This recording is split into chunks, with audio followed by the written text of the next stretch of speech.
Eric Rube from the Providence Journal joining us now on this WPRI.com special edition.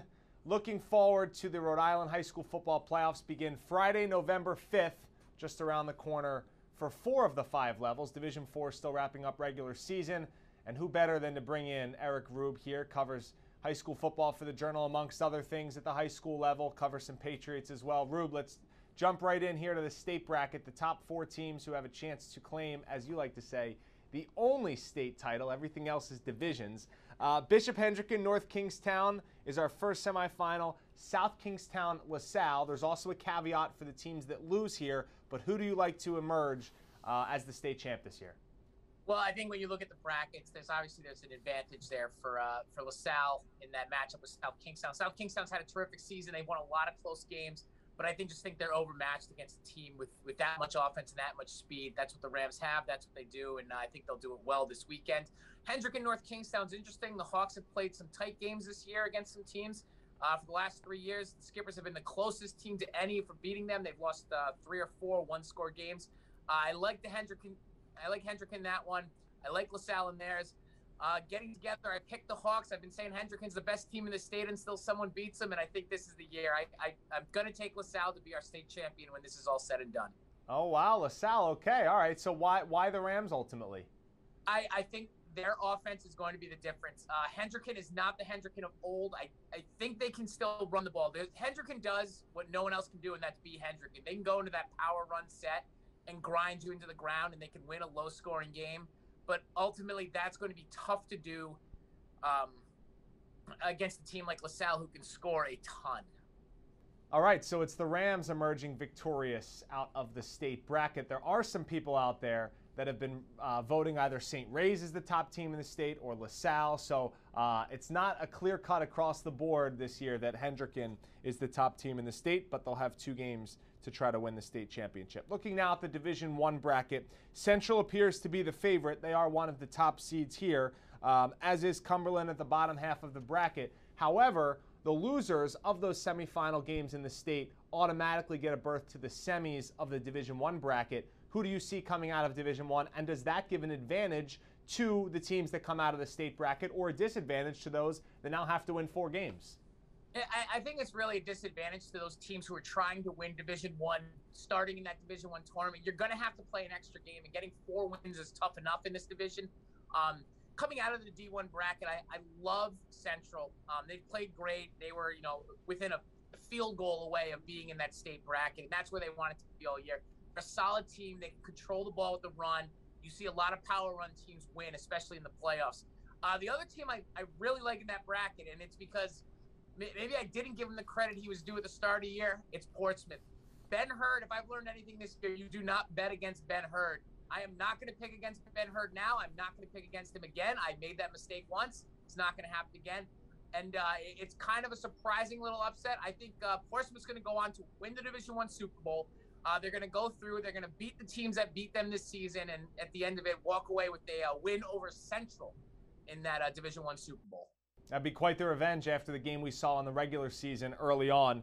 Portsmouth hosts Shea, 6 o'clock Friday. Then they would get the winner of either Cumberland or East Greenwich to then move on to the semifinals. Division II, we could see one of the best teams in the state in St. Ray's. Okay, 3-2. Why did they put 3-2? In Division II, we could see one of the best teams in the state in St. Raphael. Obviously, they have one of the best players in the state in Moses Muse. Their Division II bracket starts off with Moses Brown Friday at home at 6 o'clock. Rube, are they the easy favorite here?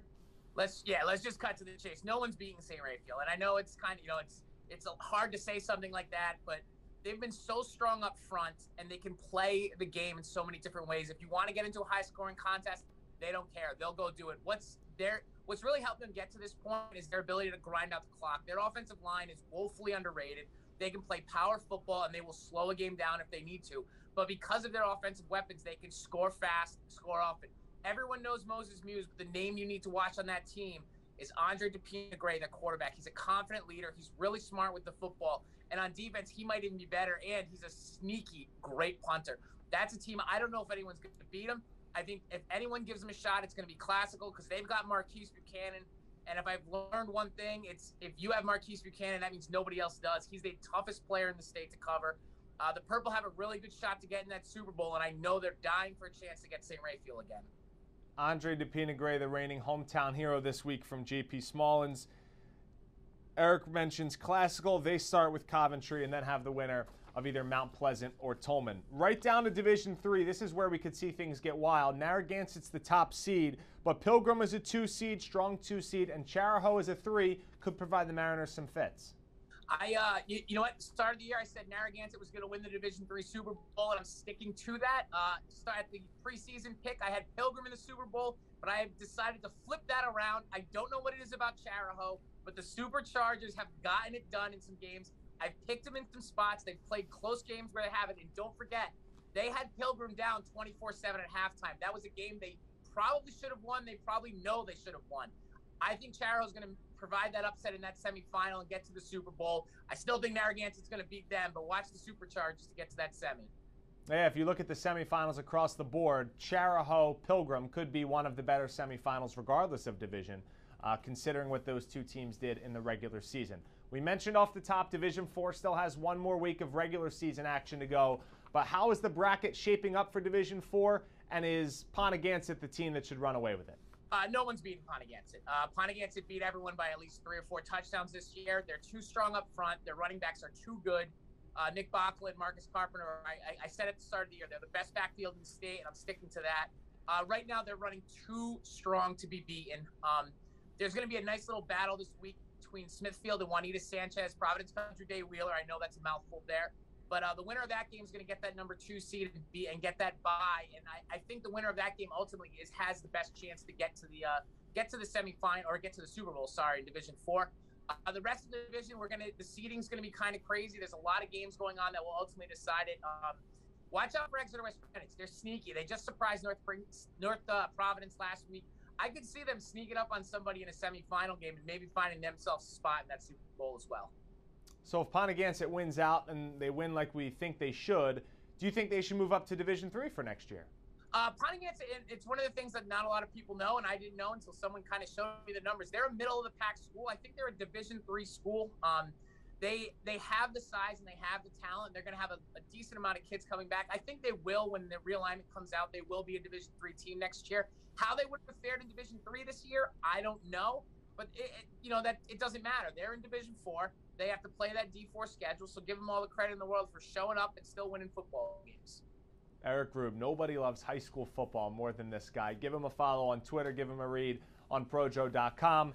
That's this WPRI 12 special edition of the high school preview. Remember, we've got the Friday Night Blitz 4 more times, 3 more Fridays, and then Thanksgiving Thursday. You can catch that live 11:15 on WPRI 12. Thanks, Rube. No problem.